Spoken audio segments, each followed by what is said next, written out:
Shalom, selamat pagi Bapak Ibu Saudara yang dikasihi Tuhan Yesus Kristus. Kita bertemu kembali dalam program Gemar Jumat 12 Desember 2025. Berkat firman Tuhan pagi ini terambil dari Amsal 14 ayat 28 sampai 30. Demikian firman Tuhan. Dalam besarnya jumlah rakyat terletak kemegahan raja, tetapi tanpa rakyat runtuhlah pemerintah. Orang yang sabar besar pengertiannya, tetapi siapa cepat marah membesarkan kebodohan. Hati yang tenang menyegarkan tubuh, tetapi iri hati membusukkan tulang. Renungan firman Tuhan ini saya beri judul, Hati yang tenang adalah kehidupan.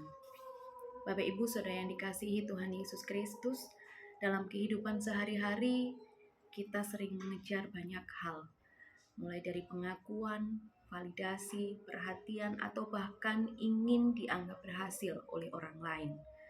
Amsal 14 ayat 28 mengingatkan bahwa kemegahan dan kekuatan tidak pernah berdiri sendiri. Semuanya bergantung pada hubungan dengan orang lain dan dengan Tuhan. Tanpa kasih, tanpa kerendahan hati, tanpa keterikatan yang benar, semua hal yang kita bangun bisa runtuh.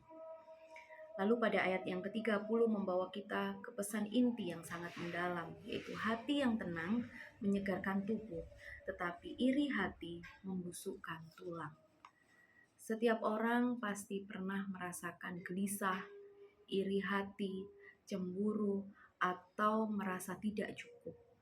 Kita melihat kehidupan orang lain, pencapaian mereka, keluarga mereka, berkat mereka, dan tanpa rasa sadar, hati kita mulai berkata, mengapa aku tidak bisa seperti itu?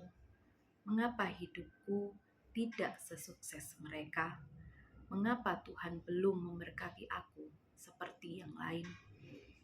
Iri hati menguras kedamaian, melemahkan sukacita, dan mengerukoti batin kita seperti yang dikatakan firman Tuhan, yaitu membusukkan hati, di mana artinya adalah menghancurkan dari dalam. Namun Tuhan memberi jalan lain, yaitu hidup yang tenang, hati yang damai, hati yang percaya bahwa apa yang Tuhan berikan adalah cukup. Hati yang tenang bukan berarti hidup bebas dari masalah.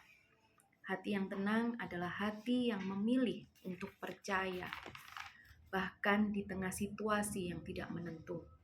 Hati yang tenang muncul saat kita berhenti membandingkan diri dengan orang lain dan mulai melihat kebaikan Tuhan yang sudah ada dalam hidup kita. Bapak Ibu Saudara yang dikasihi Tuhan, Tuhan ingin kita menikmati hidup dengan penuh syukur.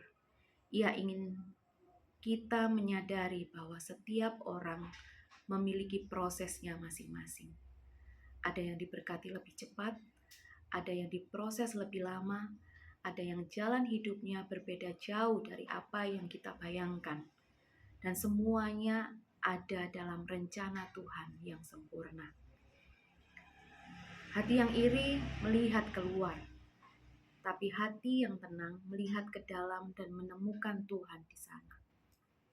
Hati yang iri selalu mengeluh, tetapi hati yang tenang selalu bersyukur. Hati yang iri melemahkan tubuh, tetapi hati yang tenang menyegarkan jiwa. Bapak Ibu Saudara yang dikasihi Tuhan Yesus Kristus, mungkin hari ini kita sedang merasa lelah. Lelah membandingkan diri, lelah mengejar ekspektasi orang. Lelah karena merasa tidak cukup. Tuhan berkata, tenangkan hatimu. Aku yang memelihara hidupmu. Aku tahu waktumu, langkahmu, dan berkatmu. Bapak Ibu Saudara yang dikasihi Tuhan Yesus Kristus, pada Amsal 14 ayat 30 mengajak kita menyadari bahwa hidup yang sehat dimulai dari hati yang tenang, bukan dari hidup yang sempurna. Ketika kita berhenti membandingkan diri, berhenti untuk iri hati, dan mulai percaya pada rencana Tuhan, kita akan merasakan sukacita, damai yang menyegarkan tubuh, memulihkan jiwa, dan kekuatan baru yang mengalir dalam hidup kita. Dan apa yang Tuhan tetapkan bagi hidup kita akan datang tepat pada waktunya. Amin. Mari kita satu di dalam doa. Tuhan yang penuh kasih, terima kasih untuk firman-Mu hari ini yang mengingatkan kami betapa berharganya hati yang tenang di hadapan-Mu. Kami akui ya Tuhan, seringkali kami jatuh dalam rasa iri, membandingkan dan gelisah yang menguras kekuatan kami. Hari ini kami menyerahkan semua ke dalam tangan-Mu. Tenangkan hati kami ya Tuhan, lembutkan hati dan pikiran kami, dan ajar kami untuk percaya sepenuhnya kepada-Mu. Jadikan hati kami penuh dengan ucapan syukur, penuh damai dan bebas dari iri hati yang merusak. Biarlah kami menikmati hidup dengan damai yang Engkau berikan, damai yang menyegarkan jiwa dan tubuh kami. Kami percaya ya Tuhan bahwa Engkau memegang rencana terbaik bagi kami. Pimpin langkah kami, kuatkan iman kami, dan biarlah kami selalu hidup dalam ketenangan yang berasal daripada-Mu. Kalau sebentar kami akan menjalani aktivitas kami, dari pagi hingga malam nanti kami mau menyerahkan semuanya ke dalam tangan-Mu. Kami mohon penyertaan Tuhan yang sempurna atas kehidupan kami. Terima kasih ya Tuhan, di dalam nama Tuhan Yesus Kristus, kami sudah berdoa dan mengucap syukur. Haleluya, amin. Selamat pagi Bapak Ibu, selamat beraktivitas, Tuhan Yesus memberkati.